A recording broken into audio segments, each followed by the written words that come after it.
Bonjour à tous et bienvenue dans notre webinaire consacré aux aides gouvernementales pour l'habitat collectif. Merci de vous être connectés aussi nombreux. Nous serons deux à animer ce webinaire. Tout d'abord, je me présente, je m'appelle Éric Coadier et je suis responsable du marché des clients publics à NJ Entreprises et Collectivités. Jean-Paul, je Du te laisse te marketing. présenter. Marketing, oui. À la direction marketing. Moi, je suis à la direction client public et j'interviens en appui auprès des équipes commerciales, en concertation étroite avec Eric. Et on va donc co-animer tous les deux cette présentation. Vous avez Oui, oui, un chat. Ah, je oui. vois que la première question Bah, arrive. Bon, sachez, vous avez un... prévisible est arrivée. On va la traiter, rassurez-vous. Donc, on a coupé les micros pour éviter les fausses manips, puisque le temps est court et qu'on n'a pas trop le temps de supporter des bruits parasites. Le chat est à votre disposition.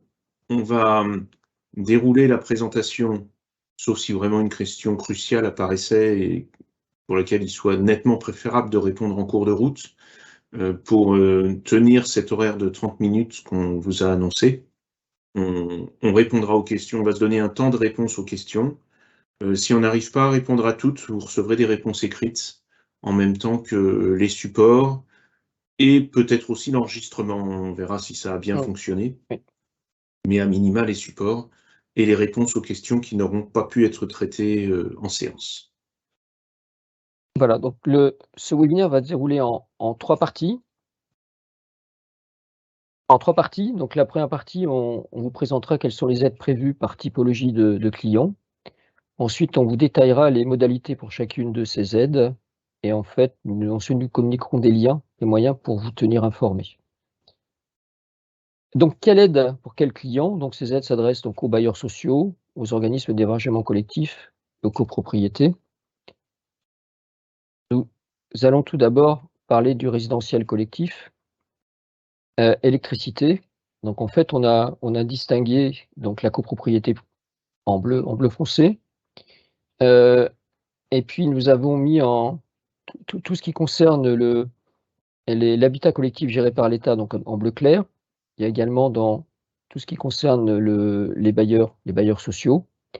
Et puis ensuite, en vert, tous les organismes d'hébergement collectif. Donc, par exemple, les organismes d'hébergement collectif, vous avez par exemple les EHPAD, vous avez également les gestionnaires de résidences universitaires, les gestionnaires de foyers logement. Tous bénéficient en fait du bouclier tarifaire électricité résidentielle collectif. Pour cela, pour en bénéficier, vous devez déposer une attestation par point de livraison et cette, attestation, sachez que si vous l'avez déjà fait pour 2022, elle sera également utilisée pour 2023. Dit autrement, vous n'aurez pas besoin de refaire une attestation pour les sites pour lesquels vous avez déjà fait une Euh, attestation en 2022. oui, sauf qu'en 2022, il n'y avait pas de bouclier ELAC. C'est une erreur de recopie. Toutes Oui, nos excuses. effectivement, toutes nos excuses. C'est vrai en gaz, mais en élec, il n'y avait pas encore de Oui, bouclier. effectivement, Alors, on va vous effectivement. présenter les modalités détaillées d'accès et de Juste, calcul pour ce qu'elles sont connues après. voilà, Hein. après. Là, Et l'idée est de donc vous présenter en le tableau. résumé, pour l'habitat collectif, c'est donc le bouclier tarifaire électricité résidentielle collectif. Concernant le gaz, on retrouve, les mêmes typologies de clients, bien évidemment, avec une particularité concernant la copropriété. Heu, concernant la copropriété, les copropriétés bénéficient au 2e semestre 2022, toutes comme les autres typologies de clients qu'on a vues tout à l'heure, de bouclier résidentiel collectif gaz. Là, pour lesquels en fait vous devez faire fournir une attestation également par point de livraison. Là, effectivement, on peut le dire, l'attestation que vous avez déjà fournie pour 2022 sera valide pour 2023. Sachez que la particularité concernant le résidentiel collectif gaz concerne la copropriété où là, à partir du 1er janvier 2023, les copropriétés bénéficieront du bouclier tarifaire gaz particulier. Vous n'aurez plus besoin, pour les bénéficiaires de ce bouclier tarifaire gaz particulier, d'attestation. Contrairement en fait à l'habitat collectif. Nous En résumé, en fait, le récapitulatif des aides gouvernementales, les voici. Concernant les propriétaires uniques et syndicats de propriétaires, ils bénéficient donc du bouclier tarifaire électricité pour le deuxième semestre 2022, avec donc une attestation qui est donc demandée. Concernant le gaz, il bénéficie du bouclier tarifaire résidentiel collectif gaz au deuxième semestre 2022, avec par contre une demande d'attestation donc pour le deuxième semestre. À partir du 1er janvier 2023, comme je vous l'ai expliqué, les propriétaires uniques et syndicats de copropriétaires bénéficieront, les copropriétés bénéficieront du bouclier tarifaire gaz particulier copro. Ils n'auront pas besoin de fournir d'attestation. Et la particularité également, c'est que les déductions seront faites directement sur les factures. Il n'y aura pas de paiement en différé. Contrairement au bouclier résidentiel collectif, tant en gaz qu'en électricité, pour lesquels, donc comme je l'ai dit tout à l'heure, il y aura besoin donc d'une attestation par point de comptage. Il faut savoir que le fonctionnement se fait par guichet et les On va les règlements présenter après. qu'on présentera tout à l'heure et les aides seront versées par facture, mais en différé. Il y aura une facture dédiée, comme on l'expliquera tout à l'heure.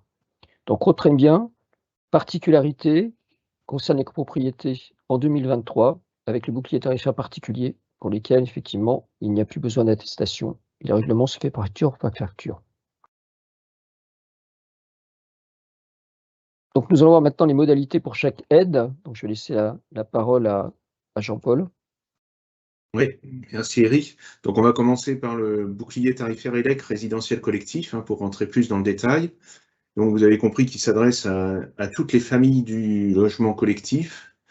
Donc les maisons de retraite sont effectivement considérées de plein droit comme des gestionnaires d'hébergement collectif.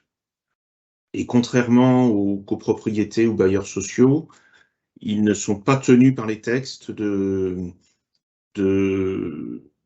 répercuter directement sur les factures de leurs hébergés le montant de l'aide obtenue. Les bailleurs et les syndicats de copropriété doivent répercuter directement dans les charges le montant de l'aide qui est versé.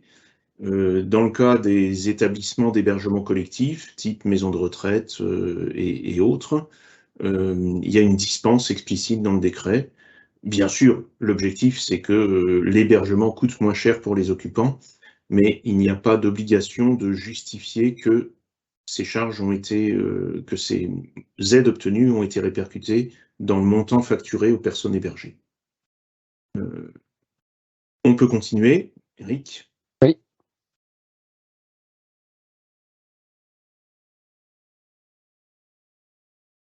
Alors, on commence donc pour le bouclier tarifaire élec S2 2022, donc valable rétroactivement, les décrets sont parus fin décembre, et donc il prévoyait une rétroactivité sur le second semestre. Toutes les formes d'habitat collectif qu'on a citées, donc absolument tout, est éligible pour les usages collectifs. Donc ça peut être une pompe à chaleur qui sert à faire du chauffage collectif ou de l'eau chaude, c'est pas le plus fréquent mais ça existe. Ça peut être tous les autres usages collectifs, les ascenseurs, les services généraux, les pompes de relevage d'eau usée, d'eau pluviale, etc. etc. Alors les formules sont assez alambiquées. On vous les a présentées parce qu'on ne pouvait pas ne pas les présenter. Les modalités viennent d'être publiées ce week-end pour certains barèmes, certains tarifs 2023, tarifs réglementés. Donc, nous n'avons pas la possibilité de vous faire en live une simulation et le but n'est pas que vous deveniez des experts de la formule de calcul. Ce qu'il faut bien comprendre, c'est qu'on a un terme, le terme P, qui est un montant lié à la différence entre le prix du contrat et le prix du TRV gelé au 28 au mois de janvier 2023, disons, et pour S2 2022, c'est gelé 2022, donc 28-01-2022. Donc, un delta entre le prix du contrat et le prix du TRV gelé. Donc le but est de ramener à peu près au montant du TR, du tarif réglementé, pardon, excusez-moi de l'abréger. Cela dit, il y a des effets de plafonnement, et cela dit, il y a également un effet bonus qui permet d'avoir une majoration pour les contrats qui ont été signés pendant le second semestre 2022, ou le moment où les prix avaient le plus flambé, comme vous le savez. Donc nous sommes en train, à marche forcée, de câbler tous ces éléments de calcul dans nos systèmes d'information, sous la pression du gouvernement qui veut que tout sorte le plus vite possible et soit visible pour les clients le plus vite possible, dans le respect des timings imposés. Donc pour ce bouclier, il est nécessaire que nous disposions d'une attestation. Si vous en avez déposé en gaz pour des chaufferies collectives, ça ne marche pas, il faut une attestation pour le bouclier ELEC, donc il faut recommencer. Et on va vous expliquer juste après comment. Et l'aide sera versée sur facture spécifique, en tir groupé, en une seule fois pour le semestre. On avance, Eric, s'il te plaît. D'accord.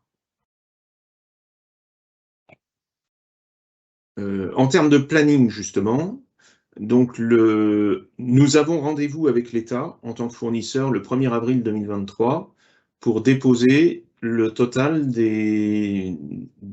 montant total des sommes que nous souhaitons obtenir pour nos clients, sur la base des attestations qu'on a reçues et des prix de contrat qui leur sont pratiqués.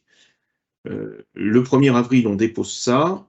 Le 1er mai au plus tard, les fonds nous sont remis par l'État, et le 1er juin au plus tard, nous les versons à nos clients. Hop. Tu peux trop vite. C'est parti où, là? Reviens, s'il te plaît. Pour collecter les attestations. Non, mais sur les modalités. Là, ici, pardon. Pour collecter ces attestations, nous allons faire comme nous l'avons fait pour le gaz, mais encore plus simple. Nous allons mettre en ligne dans les tout prochains jours, d'ici la fin de semaine à coup sûr, une plateforme digitale qui vous permettra si vous avez 30 points de comptage, voire beaucoup plus, de ne pas avoir à nous déposer 30 attestations, où vous recopieriez vos données administratives et ainsi de suite. Mais on va vous mettre en ligne cette plateforme qui vous permettra de renseigner une fois vos données administratives et d'injecter un fichier Excel de structure très simple dans lequel vous pourrez mettre la liste de tous vos points de comptage éligibles à ce bouclier tarifaire. Il y a un peu de ménage à faire par rapport à votre périmètre total que vous pouvez avoir en contrat chez nous, puisqu'il faut limiter au seul comptage desservant des usages collectifs. Si vous prenez un contrat sur un logement vacant, c'est un usage privatif, donc ce comptage devra être exclu de la liste. C'est pour ça que de toute façon, au-delà du fait que c'est une attestation sur l'honneur, il n'y a que chaque client qui puisse faire le tri dans son périmètre des PDL qui sont éligibles à cette aide pour l'habitat collectif. C'est bon, on peut avancer. Je te remercie. D'accord. Donc on va lancer la collecte et vous aurez... on va se donner jusqu'au 28 février. Derrière, on a des temps de traitement assez lourds, des obligations de certification par les commissaires aux comptes avant dépôt du dossier à l'État. Donc il y a beaucoup d'étapes de post-traitement une fois qu'on a les attestations, d'échanges avec les clients si on a certains PDL qui ne correspondent pas à ce qu'on attend dans nos fichiers. Donc c'est pour ça qu'on se donne un petit mois de traitement administratif post-collecte. Vous recevrez tous les liens vers cette plateforme qui sont des liens complètement ouverts. Un lien, pardon, complètement ouvert, pas d'identifiant ni de mot de passe, donc très facile à renvoyer à la personne qui ne l'aurait pas reçu. Et donc c'est un parcours extrêmement léger et simple. Le seul travail à faire, c'est de faire le tri dans son périmètre. Alors ce bouclier ELEC, on vient de le voir pour le deuxième semestre 22. Il est presque pareil pour 2023, mais pas tout à fait. La différence se situe au niveau du terme de la formule de calcul que vous voyez en rose. sur fond blanc. Le premier terme lié à la consommation, si vous êtes très observateur, dans la précédente formule, on n'avait pas P, c'est-à-dire l'écart prix-contrat moins TRV gelé, on avait 0,70 P. C'est-à-dire finalement une prise en compte moindre pour le deuxième semestre 22 par rapport à la période 2023. Donc c'est ça qui change en termes de formule de calcul. Tout le reste et les définitions sont exactement identiques. Et là aussi, l'aide sera versée, méthode guichet sur facture créditrice spécifique. On avance. On a vu l'élec, maintenant on passe au gaz. Donc le gaz qui concerne lui aussi l'ensemble de l'habitat collectif, sauf que à partir de janvier 23, les copropriétés ne seront plus concernées par ce bouclier puisqu'elles bénéficieront de l'autre dispositif dont les méthodes de calcul ne sont pas les mêmes et qui se dispense d'attestation. On y va. Même principe. Une plateforme digitale pour collecter de manière plus confortable en remplissant une attestation et un fichier de PDL.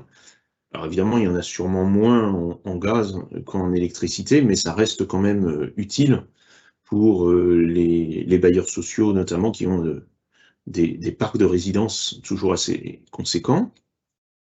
La collecte est déjà en cours. Le lien a été envoyé, donc c'est la même plateforme que celle qu'on avait utilisée pour le premier semestre 2022. C'est une plateforme accessible sur identifiant et mot de passe.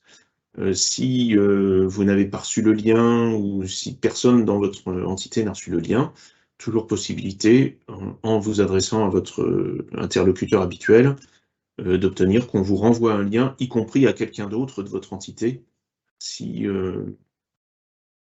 les coordonnées qu'on avait ne sont pas les bonnes. Même principe, on se donne jusqu'au 28 février, on fait tous les traitements nécessaires, on dépose les demandes le 1er avril, 1er mai, 1er juin, pour le versement des fonds.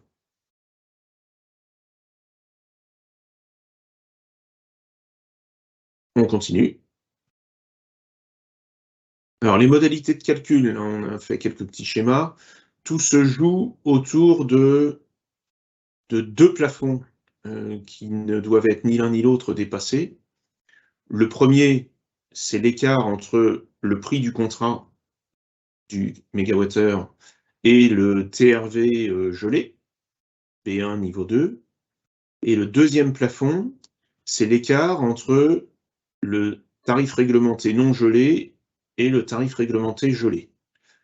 Sachant qu'en gaz, le tarif réglementé non gelé fait l'objet d'une publication tous les mois par la Commission de régulation de l'énergie. Et donc, la barre haute du plafond change tous les mois en fonction de l'évolution des prix du marché sur le mois écoulé. Donc, c'est quelque chose qui se recalcule chaque mois et qui fait l'objet d'une publication. Donc, il faut se tenir à l'intérieur de ces deux plafonds. C'est pour ça que vous avez les trois cas qui sont illustrés ici. Le cas d'un contrat dont le prix est inférieur au niveau du tarif réglementé gelé, celui-là n'aura aucune aide.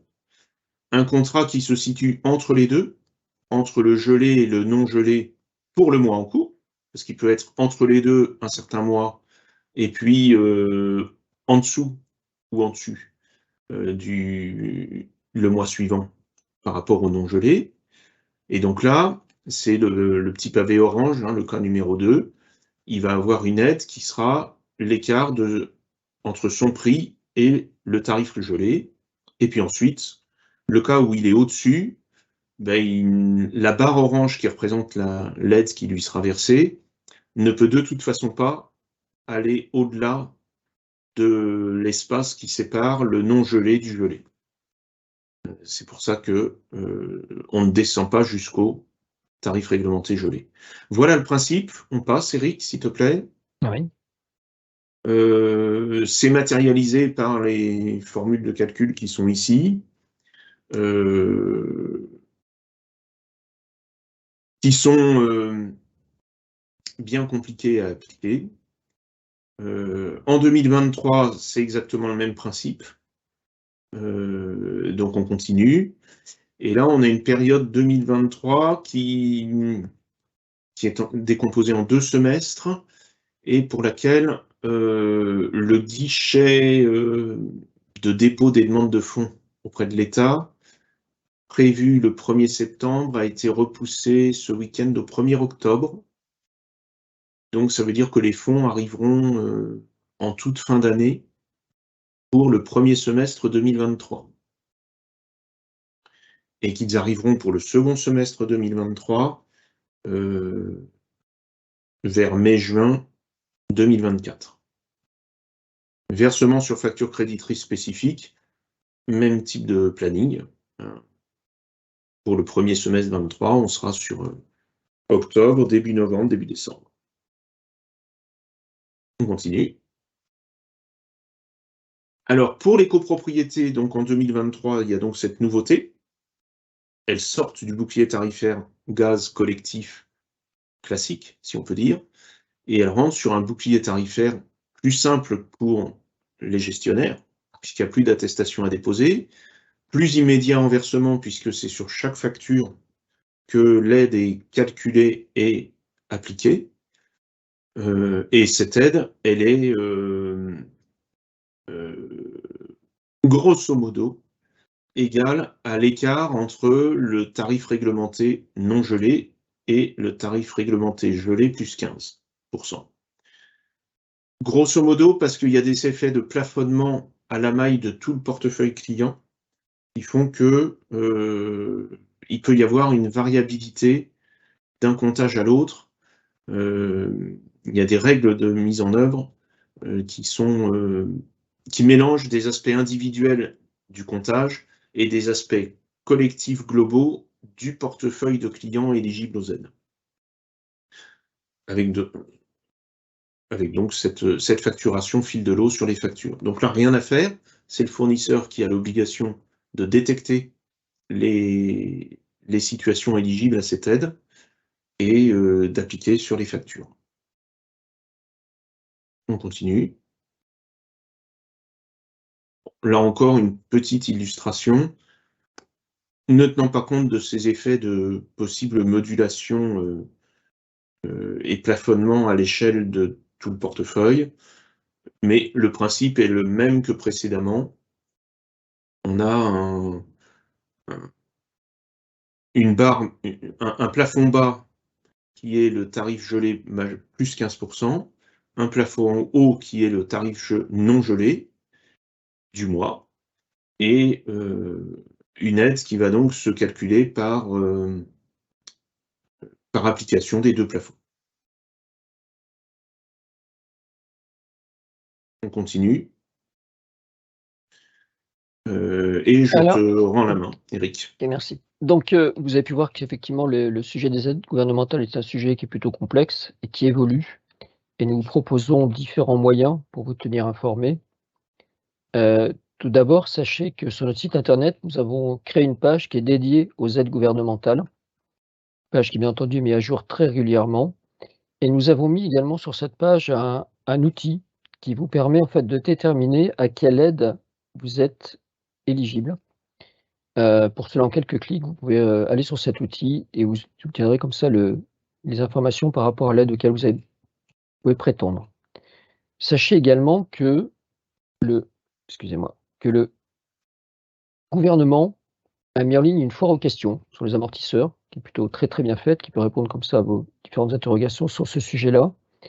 Des simulateurs également sont en ligne, mis en ligne par le ministère, donc un simulateur ELEC, simulateur des aides gouvernementales du ministère. Donc vous avez donc ces liens qui vous seront remis lorsqu'on vous enverra la présentation.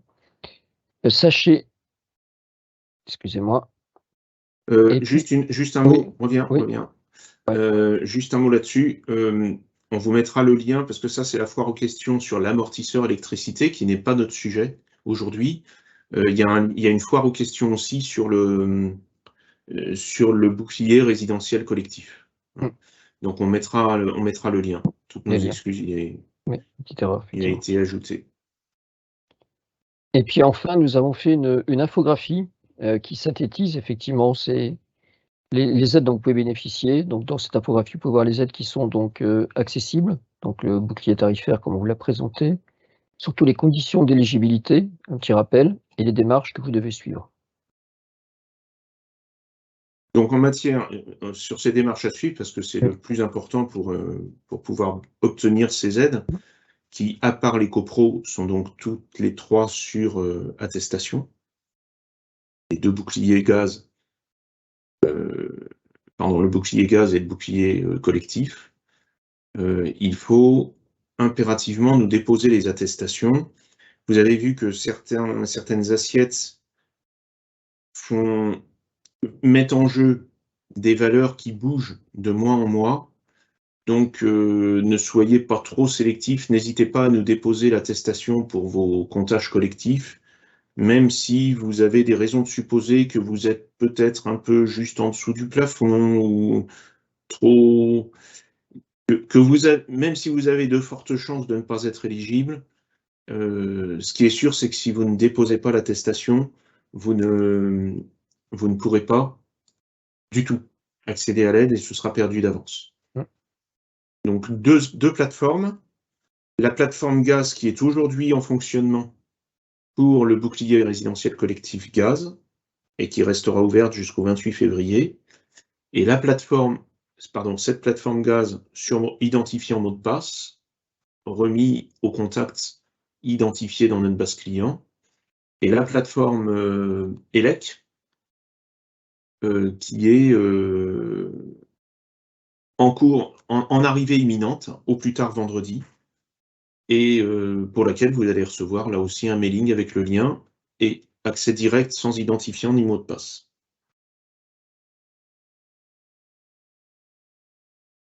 Je vois qu'il n'y a pas beaucoup de questions, mais je vais profiter de finir sur la question relative aux EHPAD. Donc sans aucune forme d'hésitation, oui, les EHPAD, enfin les structures qui gèrent des maisons de retraite et des EHPAD sont sans aucune ambiguïté des structures éligibles au bouclier résidentiel collectif. Il y a une petite subtilité dans le texte que nous travaillons à faire clarifier, parce qu'elle nous semble vraiment ambiguë, c'est que dans le texte relatif à l'amortisseur ELEC pour les sites tertiaires, il est mis que les clients qui prétendent à l'amortisseur ELEC pour des bureaux et d'autres activités tertiaires doivent certifier qu'en tant que structure, ils ne sont pas éligibles au bouclier résidentiel collectif. Autrement dit, ça voudrait dire que si vous déposez une attestation de demande pour un comptage du bouclier résidentiel collectif ELEC, vous vous interdisez de déposer l'attestation à la maille du sirène qui vous permettrait de bénéficier de l'amortisseur ELEC. Et inversement, si vous déposez l'amortisseur ELEC, vous vous engagez à ne pas demander le bouclier résidentiel collectif ELEC sur des comptages qui pourraient être éligibles. Ça nous semble très, très compliqué à gérer tant pour nos clients que pour nous-mêmes. Donc on a demandé à clarifier ce point-là. L'idée, bien sûr, c'est que de toute façon, un comptage donné ne peut bénéficier pour une énergie donnée que d'une seule aide. Ça, c'est évident. Mais il y a là une exclusion spécifique qui est ambiguë, parce que si on prend l'exemple d'un CCAS d'une collectivité qui gère beaucoup d'activités, dont un foyer logement, une maison de retraite, en tant que structure, ça n'est pas une structure d'hébergement collectif, mais s'il demande l'amortisseur ELEC pour toutes ces activités tertiaires, comment est-ce que lui ou nous faisons le tri par rapport à son EHPAD? Et est-ce que ça lui interdit de demander le bouclier résidentiel collectif ELEC pour son foyer logement ou son EHPAD? Cette problématique d'exclusion ne concerne que l'électricité. On peut très bien cumuler une aide ELEC tertiaire et le bouclier collectif gaz pour la chaufferie gaz de la maison de retraite. Il n'y a pas de problème.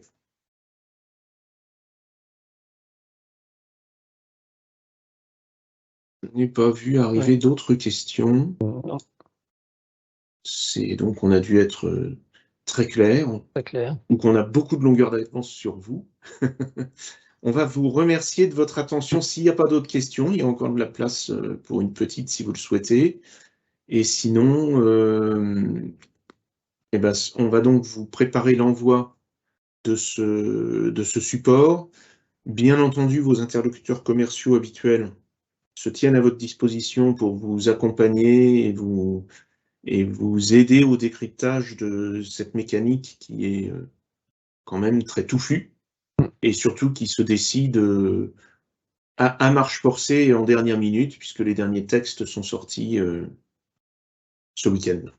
Donc c'est quand même très court pour les faire apparaître sur les factures de janvier, mais c'est ce qui nous est demandé, et toutes nos équipes sont mobilisées jour et nuit, on peut le dire, pour réussir à tenir la demande du gouvernement. Il nous reste à vous remercier. Merci à vous. À vous souhaiter tous. On finit à 184 participants. C'est une belle audience, vu l'aridité du sujet, mais c'est vrai qu'il y a beaucoup d'enjeux pour vous et surtout pour vos résidents.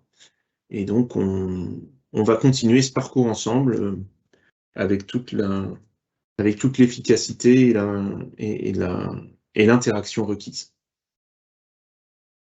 Merci à tous. Merci. Bonne fin de journée à vous. Et à bientôt.